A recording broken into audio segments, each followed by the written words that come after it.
Bienvenue dans les années 90. Est-ce que vous vous souvenez? Les jeans taille basse, le step, les pubs 0% de matière grasse, les yaourts allégés et cette idée bien ancrée, pour être en bonne santé, il faut fuir le gras, tout le gras. Résultat, on a mis les huiles végétales dans le même sac que la charcuterie et aujourd'hui encore, on traîne ces fausses croyances comme des casseroles et c'est justement ce qu'on va voir ensemble dans cet épisode.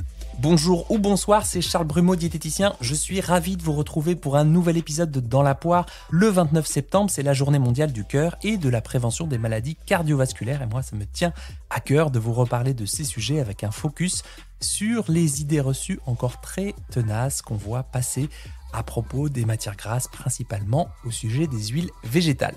Avant de rentrer dans le vif du sujet, je vous recommande d'écouter l'épisode précédent sur bien manger pour protéger son cœur, mais aussi et surtout l'édition de ma newsletter consacrée aux acides gras saturés, qui est une édition très pratique qui permet de faire le point sur sa propre consommation d'acides gras saturés, totaux, et surtout des pistes pour ajuster ses choix alimentaires en douceur.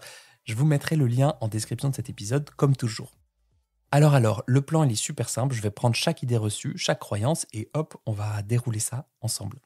Première idée reçue, j'évite de consommer des matières grasses pour réduire les risques de maladies cardiovasculaires. Alors, toutes les matières grasses ne se valent pas, leur impact sur la santé, elle dépend fortement de leur composition en acides gras, puisque certains acides gras, les acides gras saturés comme le palmitique ou le laurique, peuvent favoriser les dépôts de cholestérol dans les artères s'ils sont consommés en excès. A l'inverse, les acides gras polyinsaturés, en particulier les fameux oméga 3 dont vous entendez parler souvent, et les oméga 6 dits essentiels, eh bien, ils sont indispensables au bon fonctionnement de l'organisme et doivent être apportés par l'alimentation.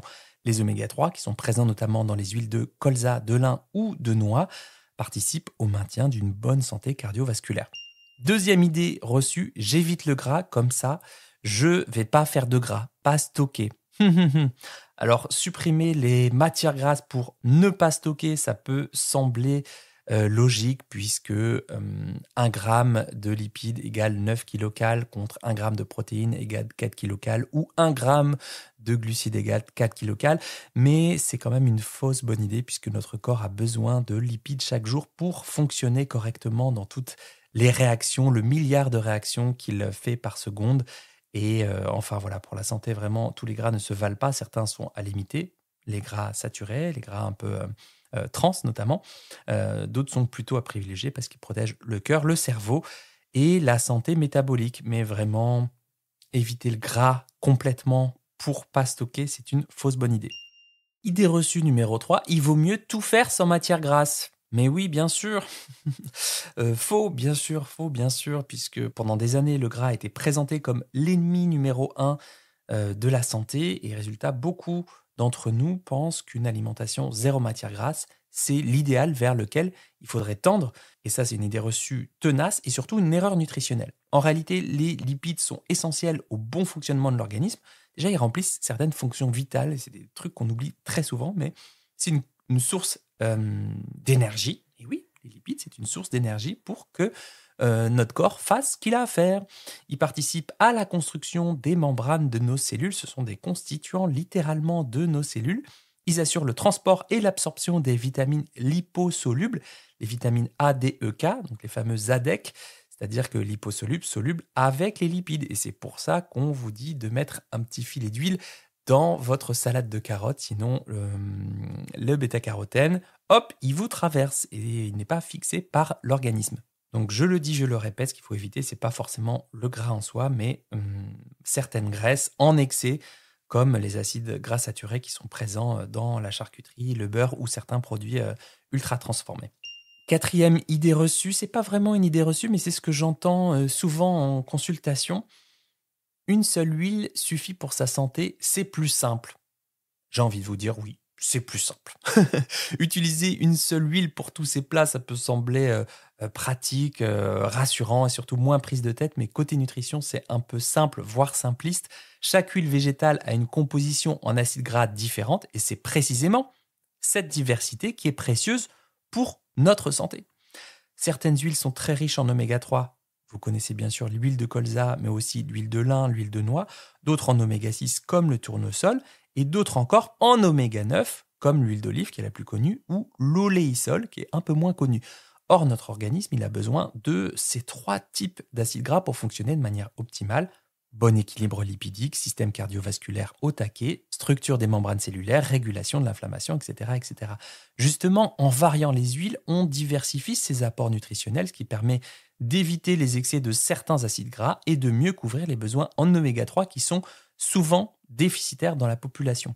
Pas besoin forcément de transformer sa cuisine en laboratoire, c'est-à-dire qu'on peut tout à fait utiliser 2 ou 3 huiles complémentaires selon les usages, par exemple une pour l'assaisonnement, une pour la cuisson, ou choisir une huile multifonction comme Isio 4. D'ailleurs, un petit mot sur Isio 4 de la marque Le Sueur qui est le sponsor de cet épisode. L'huile Isio 4 combine les bénéfices de 4 huiles végétales françaises et permet d'équilibrer les apports en acides gras essentiels avec un bon ratio oméga 3, oméga 6.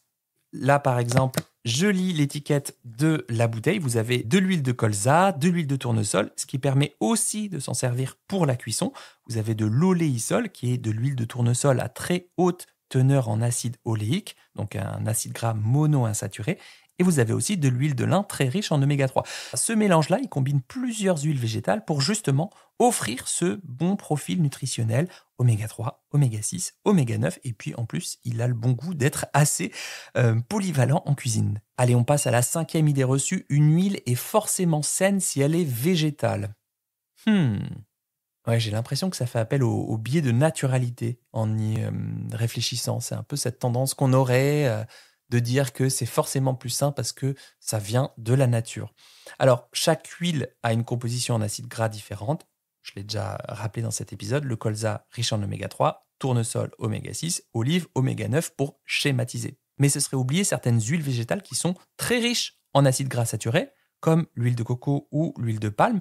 Et c'est vrai qu'elles sont super stables à la cuisson. Néanmoins, elles demeurent à consommer en petite quantité et fréquence de consommation. Donc le mot végétal en tant que tel ne garantit pas un bon profil nutritionnel. Donc petit repère pour vous, lorsque vous lisez l'étiquette, si possible, il faut que l'huile contienne une majorité d'acides gras mono et polyinsaturés. 6e idée reçue, je n'ai pas besoin de faire attention à mon alimentation tant que j'ai pas de cholestérol. Bon là, on va distinguer le mauvais, entre guillemets, cholestérol, LDL, et le bon, entre guillemets, HDL. Voilà, même si c'est, on est bien d'accord, la même molécule avec différents transporteurs, mais là, je schématise pour les besoins du podcast. En gros, un excès de LDL peut favoriser l'athérosclérose, un risque majeur de maladie cardiovasculaire. Et donc, un rééquilibrage alimentaire, notamment en limitant les graisses saturées, tout ce qui est viande rouge, beurre, huile de palme, et en privilégiant les acides gras insaturés, les oméga 3, 6, 9 dont on a parlé, ça permet de mieux réguler ce taux. De l'autre côté, les huiles végétales, les poissons gras, si vous en mangez, ou les margarines riches en oméga 3 peuvent être à privilégier. Et sur cette problématique-là du cholestérol, il est aussi recommandé d'augmenter la consommation de fruits, de légumes et d'aliments riches en antioxydants. 7e et dernière idée reçue, il faut garder toutes les huiles au frigo. Alors c'est vrai qu'on pense bien faire quand on met toutes ces huiles au réfrigérateur pour mieux les conserver, mais c'est pas tout le temps utile ni forcément recommandé. C'est plutôt intéressant pour les huiles très riches en oméga 3, mais vraiment où il y a une grande quantité d'oméga 3 comme l'huile de lin qui en a environ 63%, à moins que ce soit l'huile de cameline je crois, mais c'est plus de 50%, parce qu'elles sont fragiles à l'oxydation, donc à l'air, mais aussi à la lumière, pour nécessiter une conservation au froid.